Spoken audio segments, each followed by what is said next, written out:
did a small group of nomadic tribes from the Mongolian steppe become the most powerful conquering force the medieval world had ever seen? In less than a century, the Mongols would build an empire stretching across much of Asia and into Europe. Their armies would defeat powerful kingdoms, destroy major cities, and change the political map of the world forever. At the center of this extraordinary story was a man named Temüjin, better known to history as Genghis Khan. Prepare the white banner! But the Mongol conquest was not simply a story of brutal warriors riding across the steppe. Send word to the left wing! Their success came from a combination of mobility, discipline, intelligence, organization, psychological warfare, and an extraordinary ability to adapt. To understand how the Mongols conquered so much territory, we first have to understand the world they came from. In the early 13th century, the Mongolian steppe was not a unified country. It was a dangerous landscape dominated by rival tribes and competing clans. Alliances could change quickly, and conflict was common. Temüjin was born into this violent world. His father was killed when Temüjin was still a child, leaving his family vulnerable. His family struggled to survive, and Temüjin experienced betrayal, hardship, and captivity. But these experiences helped shape the leader he would eventually become. Rather than relying only on traditional tribal loyalty, Temüjin began building alliances based on personal loyalty and ability. He rewarded people who proved themselves useful, regardless of their family background. Slowly, he defeated or absorbed rival tribes. By 1206, Temüjin had become the dominant leader of the Mongolian steppe. At a great gathering of Mongol leaders, he was proclaimed Genghis Khan. For the first time, many of the steppe tribes were united under one powerful leader. And Genghis Khan immediately began transforming the way they fought. The Mongols were already skilled horsemen, but Genghis Khan turned their traditional way of life into a highly organized military system. Mongol warriors learned to ride from childhood. They could travel enormous distances on horseback and remain effective while moving rapidly across difficult terrain. A Mongol warrior might have several horses available during a campaign, allowing him to change mounts and maintain speed over long distances. This gave the Mongol army extraordinary mobility. But speed alone could not conquer an empire. Genghis Khan understood organization. The army was divided into structured units, creating clear chains of command. Large forces could be separated into smaller formations and then brought together again when necessary. Orders could travel quickly through networks of messengers and signals. This organization allowed Mongol commanders to coordinate attacks across huge distances. Their enemies often had trouble understanding what was happening until it was already too late. The Mongols also mastered the art of deception. They could appear to retreat, encouraging an enemy army to chase them. But the retreat could be a trap. As the enemy became scattered and exhausted, Mongol forces could suddenly turn around and attack. This tactic, combined with their superior mobility, could destroy armies that were much larger than the Mongol force itself. Their famous composite bows were another major advantage. Mongol archers could fire from horseback, giving them the ability to attack while moving rapidly. Instead of standing still and fighting in a traditional formation, they could surround an enemy, fire arrows from a distance, retreat, and attack again. For heavily armored medieval soldiers who depended on close combat, this could be extremely frustrating, but the Mongols did not rely only on their traditional weapons. This is one of the most important reasons for their success. When the Mongols encountered civilizations with technologies they did not possess, they often adopted them. They recruited engineers, craftsmen, translators, administrators, and military specialists from conquered territories. When they encountered fortified cities, they used siege engineers and technologies developed by other civilizations. The nomadic warriors of the steppe became part of a much larger military machine that could fight in open fields and attack fortified cities. Genghis Khan also understood the value of intelligence.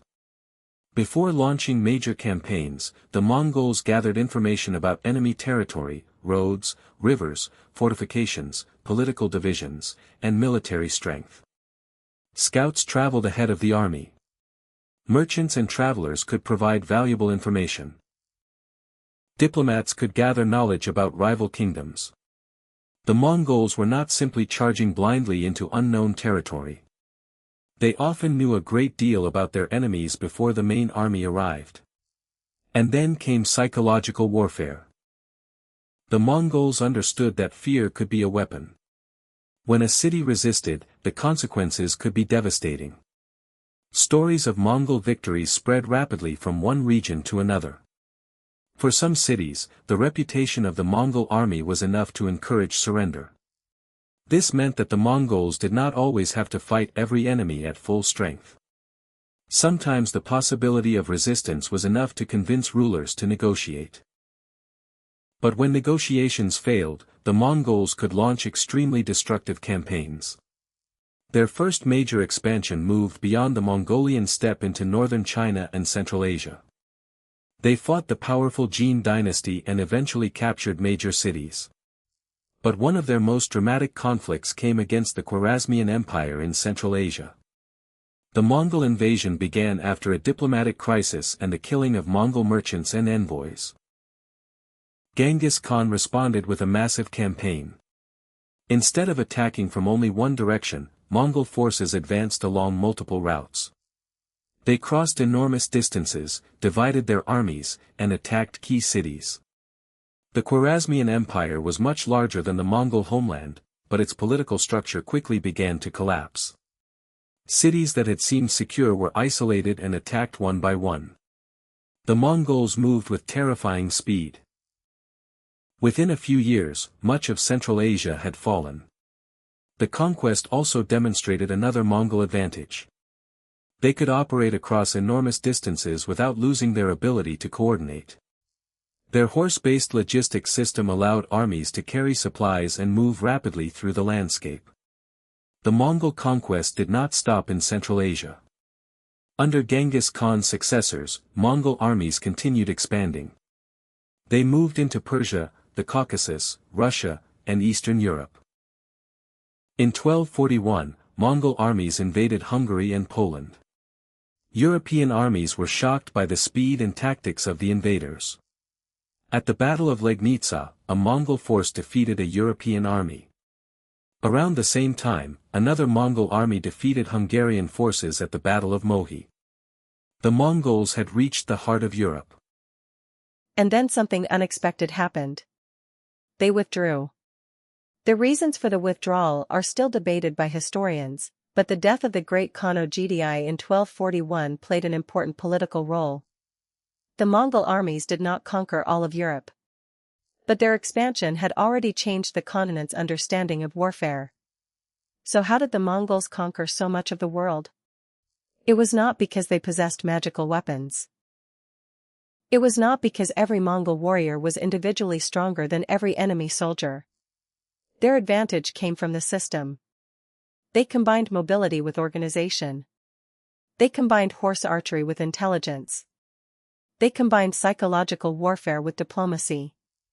They combined traditional steppe warfare with technologies borrowed from conquered civilizations. And perhaps most importantly, they adapted. When they encountered a problem, they looked for a solution.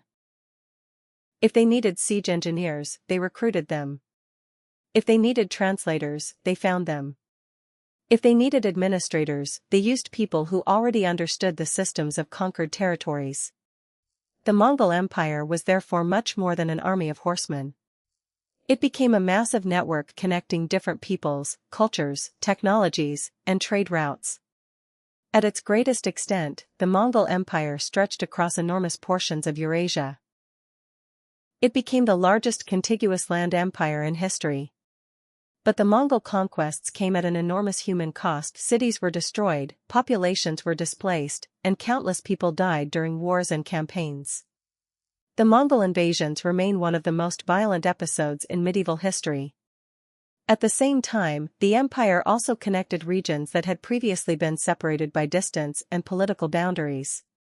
Trade routes became more secure in some areas. Merchants, diplomats, technologies, and ideas could travel across huge distances. This period is sometimes associated with the Pax Mongolica, or Mongol peace, which helped facilitate long-distance exchange across parts of Eurasia. The Mongols changed the world not only through destruction, but also through connection. Their empire eventually fragmented into several major khanates. The Mongol rulers of China became the Yuan dynasty. The Ilkhanate controlled much of Persia. The Golden Horde dominated large parts of Russia and the Eurasian steppe.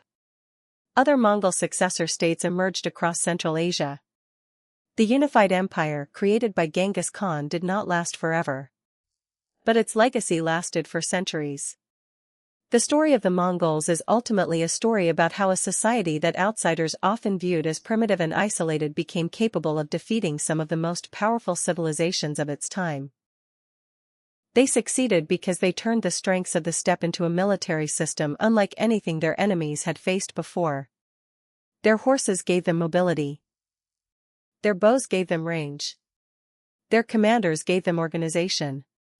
Their scouts gave them information. Their engineers gave them the ability to attack fortified cities. And their adaptability allowed them to learn from almost every civilization they encountered. That combination transformed Genghis Khan and his successors from leaders of a collection of nomadic tribes into rulers of the largest contiguous empire in history.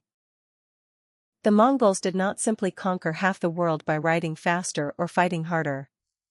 They conquered because they understood something that remains true even today. The most powerful force is not always the one with the biggest army. Sometimes it is the force that moves faster, learns faster, adapts faster, and understands its enemy better. And that is how the Mongols conquered much of the medieval world.